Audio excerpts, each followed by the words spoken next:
Up and thanks for joining Locked On Lakers for a Wednesday. Andy Kamenetsky and special guest Harrison Faigen from SBNation. What should Laker fans make of the Lakers offseason so far? We'll get into that and much more coming up next.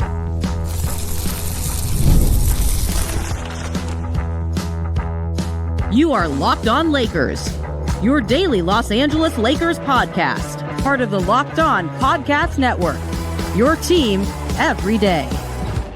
And thanks for making Locked On Lakers your first listen every day, Monday through Friday, always free, never behind a paywall, wherever you get your podcasts. And there's also Locked On Lakers on YouTube for the sickos who like to watch.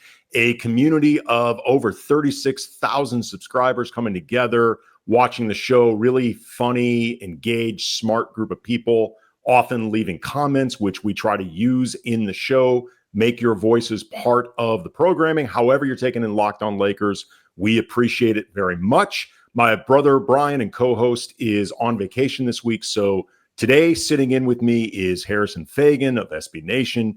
You know his work for years at Silver Screen and Roll, his pop-ins on the Lakers Lounge podcast hosted by Anthony Irwin. You can follow him on Twitter, HM Faigen, a great source of Lakers info for years. Harrison, man, how are you? I'm doing well. And I mean, really, if we think about it, you're the special guest. I helped found this podcast. That is true. So, you know, you like I am the podfather. You're the ongoing special guest. Well, I mean, if we really want to unpeel the layers of this onion, Brian and I were first podcasting at like ESPN and other outlets well before it was fashionable. And quite frankly, I'm not going to say when David Locke was still in diapers because he's older than me, I think. But we really laid the I might have still been in diapers. Sadly, you might have been. We really laid the groundwork for David Locke to build a network, which included the house that you built that Brian and I eventually took over. Yeah, you laid the foundation for the house. Exactly. We created the germ of an idea for David Locke to, frankly, if we're going to just torture this house metaphor, he built a real estate empire. And your home, the home that I guess you and Anthony built, you and Anthony Irwin, that became the first house, and then Brian and I eventually took it over. But as much as it would be great to fill 30 minutes worth of house metaphors, let's get into the We're not in Lakers. August yet, so we don't have to That's do that. true. We're not desperate enough. That is August, or at least until Eurobasket, whatever that is, starts. I want to talk about the Lakers offseason, which may not be completely done, but at least via free agency, the Lakers moves likely made unless Rob Pelinka opts not to keep an open roster spot, which typically does. Dorian Finney-Smith, Shake Milton, Jordan Goodwin, Alex Len, Keith out. Deandre Ayton, Marcus Smart, Jake LaRavia, Adou Thiero, and a re-signed Jaxson Hayes in. What do you make of the work Rob Pelinka has done with July about to close? Yeah, I mean, I think this is a sentence that I've said many times, and then it ends up blowing in my face, up in my face. But I think you have to hand it to Rob in this case. And I will say I was critical of Rob at the start of the offseason.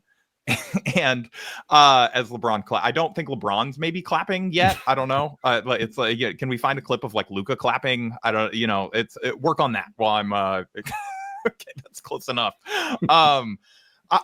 I was critical of Rob when the offseason started, and the initial sort of thing was, hey, they signed Jake LaRavia, nice player, all that stuff. But then it's like all this stuff is coming out about how they sort of completely maybe botched the Dorian Finney-Smith negotiations. And I was my red flag sort of went off, not because I think Dorian Finney-Smith is irreplaceable, but because I was like, well, that's like Luka's probably best friend on the team. Other maybe Maxi Kleber, I don't know. But either way, like probably not a guy that you want to leave with a ton of hard feelings and bad things to say about you on the way out the door, I guess, unless Luka understands this is a business, and Dorian Finney-Smith getting 4 years, or, really he got 2 years, but Dorian Finney-Smith getting like 2 to 3 years did not make a ton of sense if you're trying to rebuild the roster on the fly when he's age, 32 or whatever he is.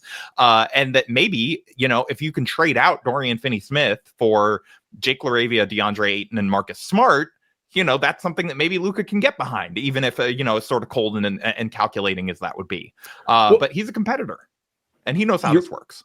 You're actually hitting on something that I've talked about a lot during the offseason, just the idea that in a perfect and I think well-run world, Rob is not guessing how Luka is going to feel about this stuff because Rob is in communication with Luka and with Bill Duffy and just taking his temperature on a lot of this stuff, which is not me saying that I think Luka would be cavalier about the idea of Dorian Finney-Smith, one of his close friends, leaving the Lakers on bad terms, if that is ultimately what happened, but more just the idea of they should not be trying to read Luka's mind, or you often hear this refrain of, well, the Lakers can't possibly do X during free agency or Y, or like they can't sit pat here because they've got this extension coming up with Luka and, they got to dazzle him. Like, my thought is always, they should know how Luka feels about all this stuff. And based on the fact that Luka reportedly played a role in,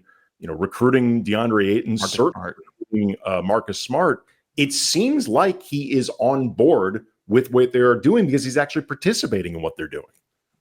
Yeah, we're going to find out if Luka is like the coldest dude alive if he does not sign the extension. And he's like, yeah, that's right, I recruited you all here, but I don't know if I want to commit. I mean, it's the best option for you guys. It doesn't mean it's the best option for me. I have a lot more options than you do. And so you guys are way more pathetic than me. Yeah, he's like, look, you're not as good as me. And, he'd be right.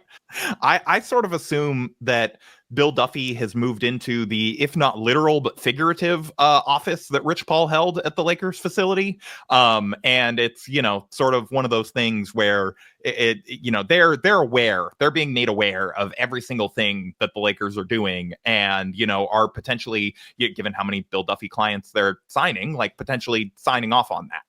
Which of the offseason acquisitions are you most excited about and why? I'm honestly, it feels gross to say this, but Marcus Smart, just because I do he is. Why does it feel gross? Longtime Celtic, okay. It's just like, it's the type of guy that again, it's the cliche of like, you would hate him if he was not on your team, but you love him when he's on. Like, I love those guys though. It's like card carrying Pat Bev hater for almost the entirety of his NBA career, except for like the 4 months he was with the Lakers when I found him hilarious. And so I love a good troll. This will not surprise anyone listening to the podcast or you, Andy. And so I am excited about the Marcus Smart experience and seeing like not just like what shenanigans he can get into on the court, but if he can stay healthy, that is theoretically like exactly the type of guy that the Lakers need and could use to have around Luka and to make the team a little bit more versatile. And it's just honestly, part of this is the dearth of options, because even though I said, trading out, if you're trading out DFS for Ayton, LaRavia, and Smart, that's a good trade. It doesn't mean that I'm like hyped about the Deandre Ayton era. I think there's a lot of ways that can go wrong and very well might. And Jake LaRavia, I'm just going to be honest, like we'll have to see him play. Like I'm not going to claim to be a Jake LaRavia expert. I apologize. I was not familiar with your game. Yeah, exactly. Like if he's good, I'm going to be like, wow, I knew it the whole time. That was under the radar signing. And then if he's bad, I'm going to be like, you know what? This is why I didn't watch film on that guy. I'm not interested. You got to prove it to me. You got to prove you know how to win as a Laker, what it means to be a Laker. I by the way, speaking of Marcus Smart, I've actually seen some NBA pundits saying that they think the Lakers would have been better off just keeping Jordan Goodwin, who they ultimately had to waive to create the full biannual exception to have the room for Marcus Smart. Like Jordan Goodwin has kind of been Marcus Smart light so far in his career, but he's younger. He is seemingly less injury prone, at least potentially more room to grow, does a lot of the same things. Do you buy that train of thought? No, I understand it because Marcus Smart has played I think it's 57 games the last 2 or 3 seasons. He just has not been available. And some of that was at the end of last year, he was on the tanking Wizards and they're like, oh, Marcus, your hangnail, not looking too good, buddy. I think you got to sit down. And so some of that, and the Grizzlies were tanking for a good chunk of when he maybe would have come back for them. And so there's definitely some noise in that stat, but he certainly has not been available. And he was a guy that got hurt a fair amount in Boston too. And part of that is we used to talk about with Caruso, the reason the coaching staff would always say they couldn't play him more than 20 minutes a game or whatever was because they're this guy is going to kill himself if he is playing that hard for that long. And I feel like Marcus Smart is a guy that almost might need those sort of gloves on his minutes where it's dude, if you're going to play this hard, you are not going to hold up into your 30s, at this level of effort. And so that's why we have, a bunch of guard options, some wing options to rotate in for you. But he is the type of guy that, again, I think would be very fun to root for if he does turn out to be good. And I think the Lakers have just been sort of missing that kind of dog to be that loud in the locker room. I think that he's a guy who absolutely will not be afraid to call out LeBron. And I also think that it would be incredibly satisfying if Celtics fans' beloved, favorite son ended up contributing to a Lakers title in some form or fashion. It would be incredibly fun to witness. Coming up, I want to get more into the offseason, in particular, what Rob Pelinka has done, has not done, should be doing. That'll be coming up. Also, interesting piece up at Silver Screen and Roll about LeBron and the Lakers that we're going to get into. So that is all coming up next. Locked on Lakers is brought to you by FanDuel. Summer sports, they are in full swing, and whether you are all about baseball under the lights, golf on the greens, or high-stakes soccer action, FanDuel is the best way to make every game even more exciting. You're already following the action, so why not make it a little more thrilling? With FanDuel, you can get in on the game while your friends are getting sunburned at the beach like fools. Fools, I say. It's easy to use, it's fast to pay out, and makes even regular season games feel more like must-watch events. And whether you're placing a same-game parlay or watching a bet ride into the ninth inning, FanDuel makes it easier, much more fun. You feel like you are part of the action. Now, if you're new to FanDuel, this is the perfect time. New customers can bet just $5, $5, and you get $150 back in bonus bets if your bet wins. So just pick something super obvious. Open the FanDuel app today or visit FanDuel.com to get started. All things being equal, and I think realistic, I think it's been a pretty strong offseason for Rob when you consider the limited means for upgrading the roster, not a ton of cap space, not a ton of coveted assets. The Lakers managed to get better without completely emptying the cupboard for reasons that could be good, could be bad. We can get into that. But I asked you, if you had asked me before free agency began, if this was even possible, I would have been doubtful. Just in terms of what has happened so far this offseason, do you think the team is better than when it ended after the first round of the playoffs against the Wolves? And how much of this is more than you just expected to see take place? Yeah, so this is a little bit of a cop-out, but I think it remains to be seen if better, because we have to see the biggest factor in that is not the offseason additions. It's how engaged is LeBron and how bought in is LeBron after the Lakers, had this contract snafu with him that we're going to discuss in a minute. But, and also, frankly, can LeBron keep up this level? I know we talk about this every offseason, and then every offseason he does, but, it's at some point he's not going to. And so whether or not the team is better, I think is very much TBD. And is that's the biggest factor there. But again, to go back to your point of I wouldn't have thought this was possible. The Lakers, some of these guys were guys that were being talked about potentially trading assets for. And the Lakers, to be able to get Deandre Ayton for free is a good move. I would have been extremely upset if the Lakers had traded Rui Hachimura for him, because again, I would not be giving up assets for that guy when he is proven to be this unreliable. But if you can sign him for free, of course, go do it. Jake LaRavia, good under the radar sign, every NBA nerd's favorite player seemingly, except mine. I have not watched him. And then Marcus Smart, again, again, like a good buy low candidate on a buyout. Like, I would not have wanted the Lakers to trade for Marcus Smart, but even if you know, I've seen some people talking about, you know, you gave up, you know, a boatload of second round picks and D'Angelo Russell for Dorian Finney-Smith at the deadline. But like, if you're even to just go back and do the math of like, would you have given up D'Angelo Russell and 3 second round picks to go and make the moves that the Lakers did this offseason? Like, I think a lot of people would have said yes, they would have traded D'Lo in 3 seconds for Marcus Smart, Jake LaRavia, and DeAndre Ayton.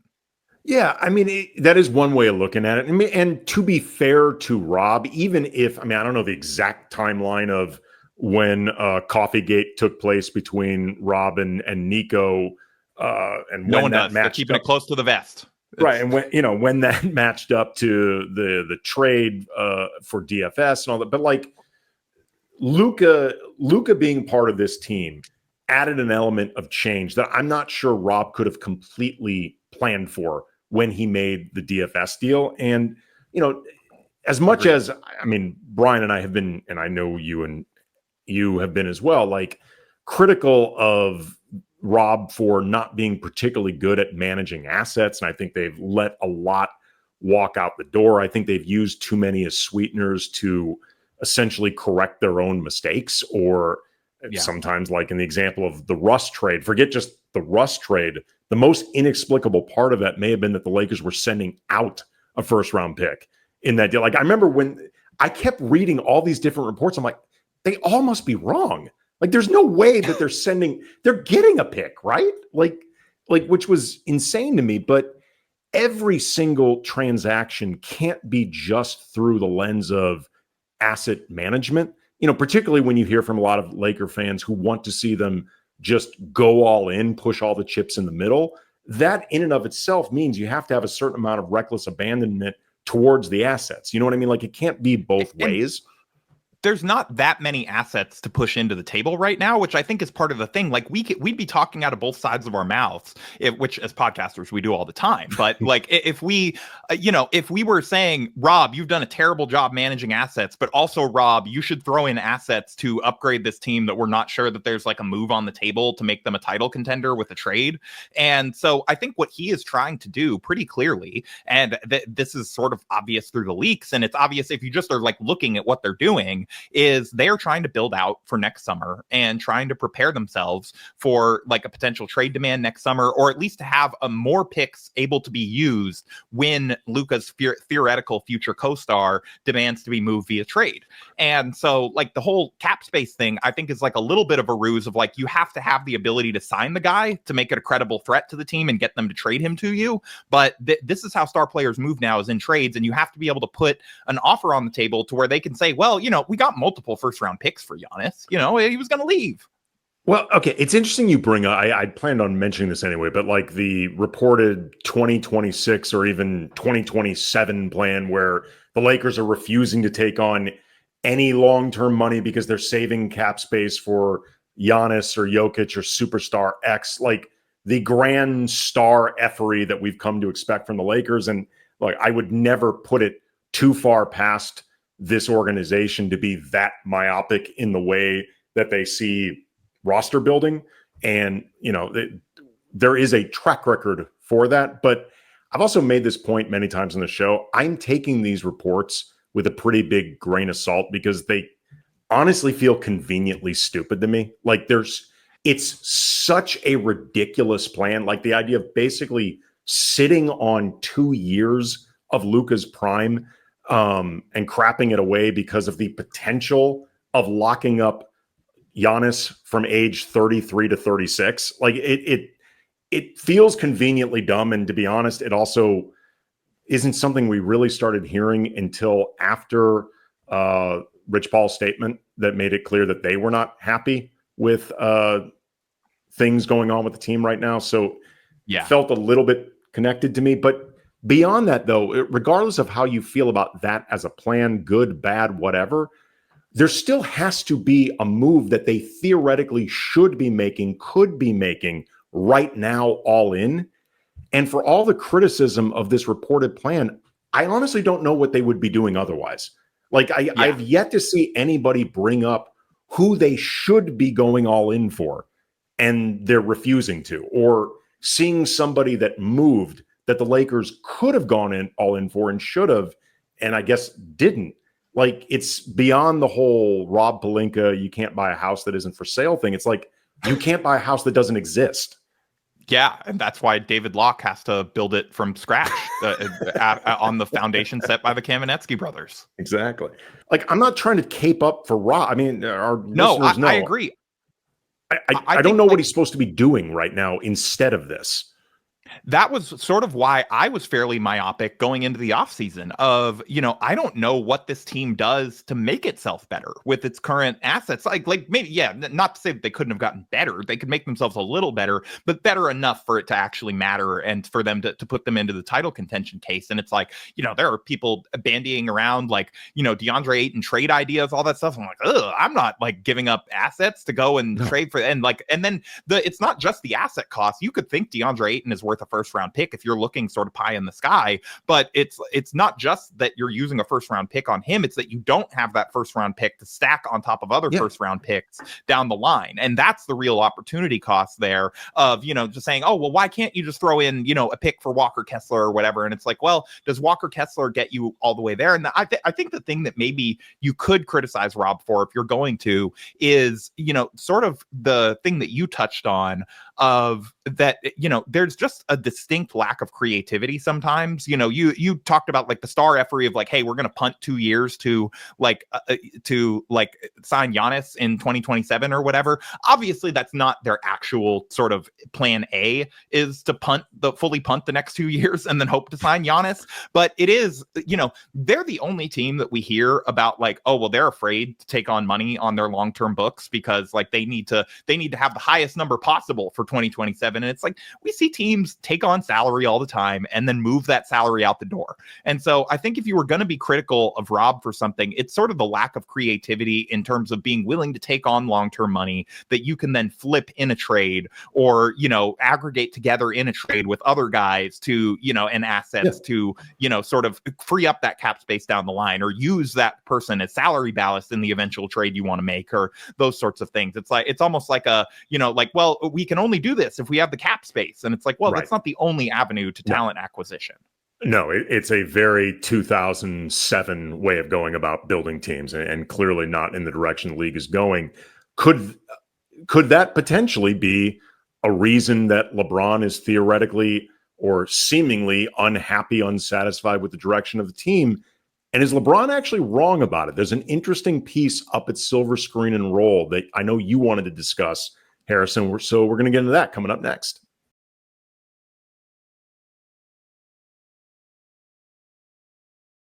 All right, so Darius Soriano, co-host of Lakers Film Room, friend of the show, awesome podcast, by the way, Lakers Film Room. I don't love promoting the competition, but I've said many times theirs is really awesome.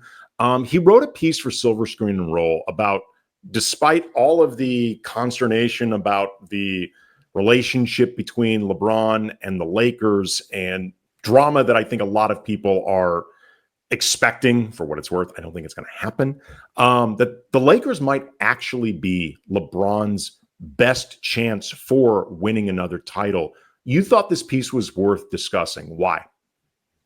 Because I think that it's an interesting viewpoint, and it's something that I thought that Darius espoused the other day that like I haven't seen talked about a whole lot. There's been, as he got into a lot of talk of, oh, LeBron, because of the Rich Paul statement. And this has not been inflicted upon LeBron and, Rich Paul and whatever. Like it's one of those, like, our statement is leading to lots of questions that we don't want to answer that weren't answered by the statement. And so, they've done this to a certain degree. And I think some of that was to put pressure on the Lakers to go and make moves and whatever. They felt like it was their only option. But, for all the idea of the Lakers are building for the future, and we understand that and whatever, it's like, show me the destination for LeBron where he has a better chance to win right now than next to Luka Doncic. especially an organization that would have to send out $50+ million in salary for him, while he has a no trade clause, so he can try and, say, like, let's just say theoretically it's the Cavs or whatever, they got under the second apron, they were able to aggregate contracts. It's like he could say, no, I want to play with Jared Allen. I don't want to get traded there for him and Darius Garland. Like, I don't want you to use all those assets on getting me. I want you to use those assets on getting me more help once I'm there. And so, a team would have to gut itself so much salary wise to make room for LeBron that it's like they're really, I don't think, unless the Lakers were willing to just say, hey, LeBron, you brought us a title in 2020. We're buying you out of this contract because we just feel like we owe that to you as a star who picked us when you didn't have to. And we just want to do right by you. Barring that, where he can just go pick and play wherever he wants, I don't see a realistic path to a better contention situation than the Lakers are right now for him. And so I think that all of this sort of, drama, subtle, passive aggressive, whatever stuff. You could say we're reading too much into it. You could say, not enough, whatever. But I think all of this is coming from the fact that this is a 40-year-old man who has never experienced not being someone's priority before and is sort of lashing out in some respects and reacting like you would expect someone who has never experienced rejection like that before to act, and just being like, well, wait, hold on. You're saying you'd rather just have me leave next summer than lock me in for another potential year? Like, you're calling Luka about the moves now, and not, I didn't get a call about DeAndre Ayton. Yeah. Okay. There's a lot in there, and a lot in there that I think you've hit on that I agree with. First of all, the idea that the Lakers would buy out LeBron right now is just frankly insane. Like, there is zero reason for them. It would be one thing if he was just on a long-term deal. It's another thing when you opt in to the money and then you're like, hey, can you pay me this to go play somewhere else? And it's you just opted in. That's what the opt-in was for. You opted into this team. Yeah. Now, what I would say, and I've said this before, if, say, the season was just for whatever reason not going well, and by January, they're a 500-ish team kind of sputtering around, and it's very clear, like, the season is going nowhere special. At that point, I would not, if he wanted out, I wouldn't even buy out LeBron. I would waive him, and I would let him keep every dime as he goes to whatever team is eligible to bring him in as, a buyout candidate. There's certain teams that can't because of aprons, yada, yada, yada. But that would be how I think the Lakers could and frankly should do right by LeBron in terms of the championship, what he's meant to the league, all of that stuff. Like, I think LeBron has earned that.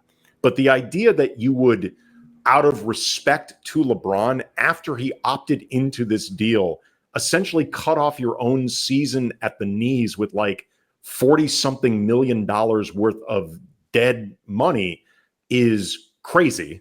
I mean, just that would just be stupid and honestly spineless. Like, there's no justification. The only argument for it is, does that get a star? Does that get the next star to demand their way to you when they see that you just sort of were working with him as a true partner and you were like, hey, you don't like it here? We're willing to pay you all this money to go away. That's how much we love you. No, I mean, if I'm another star, I'd look at them and go, they're willing to make their team worse with another star in his prime. Like, this was a 50-win team. Fair point. Like I would look at that as just, that's bad front office work. Like, yeah. So to your point, I don't think there's really anywhere else for, at least right now, LeBron to realistically go that could be better. I do think there is something to the idea of this being the first time where LeBron has not been kind of the center of the universe in a basketball existence, probably since he was like 13, 12 years old. Like, and it's not even to so go much too deep on the psychoanalysis, but he's even an only child. Like, he never had a sibling where they were winning like an argument or being winning over him on like for resources. Yeah, I mean, I don't want to go too far down the rabbit hole of LeBron's psyche in ways that I'm frankly not qualified to do. But no, I'm just going to say, you and I, as people with siblings, more selfless than LeBron. Like, we've known what it's like to lose a family argument, and not get what you want, get the place that you want to go for dinner. You might, Harrison. I don't. Not with my siblings. I don't actually know what that's like at all. Perhaps your siblings better competition than mine. I have not. But like, this is a totally, I think, if I had to guess, and I mean, speculation, not anything sourced, but just like the idea of having a reasonably good idea of, I think, how LeBron has approached stuff from covering him for several years, respecting him as somebody that can evaluate a basketball situation. I don't think LeBron would look at this team and say that it's trash. Luka Doncic is one of the few players in the league that I think the general consensus is better than LeBron. Like, there are not many in the league. Even LeBron closing in on age 41, there are not many players better than him. Luka is one of them.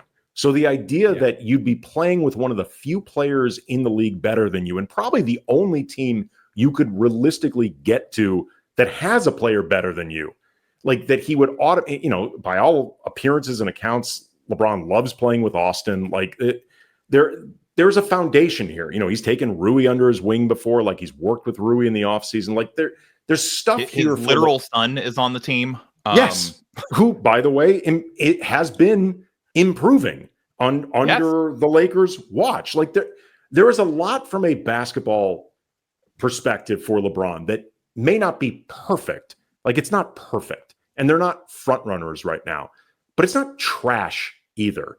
I think this is more about LeBron, like you said, kind of recognizing that things don't revolve around him in the way where he's the most important person. Like, he's still important. I think the Lakers still consider him important. I don't think they're necessarily trying to run him out of the building, but not offering him the standard 1+1 in perpetuity forever is new. And I think, for what it's worth, the Lakers needed to do this because you can't properly plan with that type of uncertainty year after year after year. But it's not what LeBron is used to. And I think some of the stuff that he's been doing, the messaging that he clearly wants us to interpret it this way, these are just attempts at trying to regain leverage because he's used to having it. Yeah. And when has he ever not been, has the contract negotiation not been, LeBron, what do you want? Yeah. That's been, I mean, that's been, Rich Paul's been getting like a 10-15% commission for just doing what LeBron wants, for the last several, and obviously he's proven himself a capable agent. Otherwise, I'm not saying, great. But it's like, Great they've agent. never had to have a hard negotiation with LeBron's team specifically. And, as far as like what the contract particulars he's going to secure and all of that stuff is, because the stance until now has always been, of course, whatever you want, LeBron. Like, yeah, you want the max. You want to take a little less to help us get under the first apron? That's great. You want to take a little less to help us, like sign other players under the cap? That's cool. You want the max? Okay, that's fine. We'll give you the max too. Every single dollar we can give you. And like, that's sort of been the status. You want a no trade clause? Sure.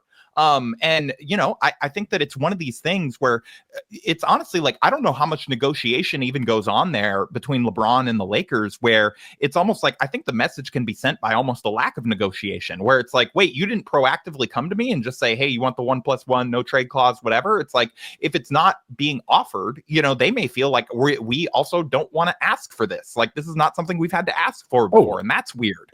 Well, especially if you might get told no. I think they really do not want it to get out. And I understand why, like both for appearances, but also future negotiations. You don't want it getting out that you were told no. So I don't blame them. And what's ironic about all this, Harrison, is I think once the dust finally settles in the form of training camp and stuff like that, I don't expect there to be much drama.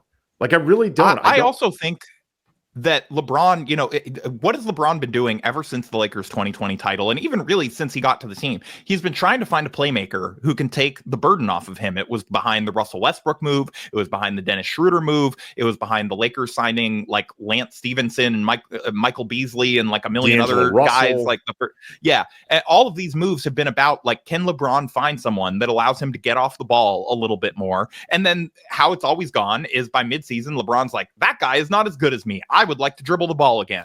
And, this is really the first time where he's going to be able to look across and be like, you know what? That guy's at least as good of a playmaker as I am. And so I don't feel like I have to step in and sort of take back over the offense because D'Angelo Russell isn't getting it done. So, I think that there's an appealing enough basketball situation here to where you could think that, once, sort of your ego's massaged and you've had some time to deal with like that sort of like pseudo rejection, whatever, that you're able to look at this situation and go, I can get behind this. Like you said, they're not going to be the favorites to win the title in Vegas, but look, we got Marcus Smart. That's a guy that I feel like as a veteran, I can go to war with. We have Luka, who's really good. Like Deandre Ayton is better than any center that we had. I don't know how enthused LeBron is about the Deandre Ayton signing. But like, given that he's close friends with Chris Paul, it's like maybe he is, maybe he isn't. But either way, it would be hard for LeBron to look and be like, well, that guy's worse than Jaxson Hayes. So it's, they've clearly improved, and there's room for them to continue to improve if this team plays well. And so I do see him. I'm with you that like, I don't think that this is going to be something that drags into training camp. I mean, maybe he says something weird on media day or whatever, and then like claims the media took him out of context and all of that. But like, I don't think that it's going to be something where 3 weeks in, we're still like on LeBron buyout, LeBron trade, whatever watch. No, I mean, certainly I don't think, the idea of, well, would he show up to training camp? Something LeBron only has a couple. I'm putting aside the fact that LeBron, he's also so professional. Like I don't think he would do the holdout. I was literally about to say that. I think LeBron is too professional. He's not wired to be that type of problem. But also too, he only has a couple seasons left. I think he would concede this. Are you really going to crap away one of them because your 50 win team isn't a 55 win team? You know what I mean? Like there'd be no point of it for LeBron. And to your point, I think he's too professional to do something like that in the first place. He's too smart. And so he's competitive enough that he's going to get around these guys and feel like I have a chance, whether or not we think that they have a chance to win a title, whatever, like when it all shakes out and how whether like he's going to see all these guys in training camp and say, you know what, like I have some guys that I can go to battle with. And like, who are you picking over us on any given night? And it's like, well, maybe the Thunder, maybe a couple of these other teams, whatever. But LeBron's going to feel like he's not going to feel like the Thunder unbeatable. He's not going to look at any team in the league and say with this roster that he couldn't beat them in a 7-game series. He is Harrison Faigen. He is with SBNation, Silver Screen and Roll. You can check him out on the Lakers Lounge with Anthony Irwin. As always, man, appreciate the time. Thank you very much. No, it's always an honor to come back, and I'm always happy to fill in for Brian anytime. I am always happy when you fill in for Brian as well. All right, coming up for Thursday, we're going to do a Deandre Ayton scouting report. Maybe Harrison can have his skepticism assuaged or amplified, depending on what Sean Highkin from the Rose Garden Report and Mike Richmond from Locked On Blazers have to say about Ayton. That's coming up for Thursday. Until then, again, listen to Locked On Lakers wherever you get your podcasts. Check us out on YouTube and see everybody on Thursday.